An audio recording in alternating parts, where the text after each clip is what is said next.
একদম চ্যালেঞ্জ নিয়ে বলতে পারবো না কখনো দেখেছেন, না শুনেছেন, না বানিয়ে খেয়েছেন। একদম ইউনিক একটা রেসিপি নিয়ে আপনাদের সামনে হাজির হয়েছি।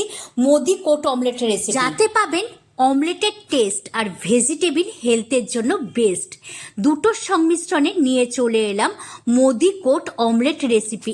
একদম ইউনিক। প্ল্যানটা অনেক দিন ধরে মাথায় ঘোরাঘুরি করছিল, কিন্তু সাজিয়ে গুছিয়ে সেটাকে রেসিপি রূপে প্রেজেন্ট করতে বেশ কিছুদিন সময় লেগে গেল। আমি জানি না আমার এই রেসিপির নামটা আপনাদের কাছে কতটুকু গ্রহণযোগ্য বা কতটুকু গ্রহণযোগ্যতা পাবে, কিন্তু আমার কাছে মনে হলো এই নামটাই বেস্ট, তাই আমি এই নামটাই দিলাম। প্রথমে একটা গাজরকে পাতলা পাতলা স্লাইস করে সেটাকে কোটের আকারে কাটিং করে নিলাম।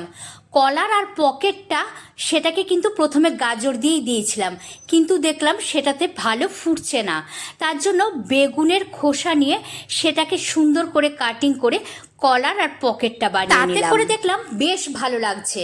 এবার ফ্রাইং প্যানে তেল গরম করে ডিমের সাদা অংশটা তার মধ্যে অমলেটের মতো করে ছড়িয়ে দিলাম। আগের থেকে কাটিং করা মোদি কোটটা ডিমের অমলেটের উপর সেট করে নিলাম, আর তারপরে কাবাব চিনি দিয়ে তৈরি করে নিলাম মোদি কোটের বোতামগুলো। বাস দেখুন তো দেখতে কেমন হয়েছে, আর তার উপরে একটু গোলমরিচ ছিটিয়ে বাস পরিবেশন করুন।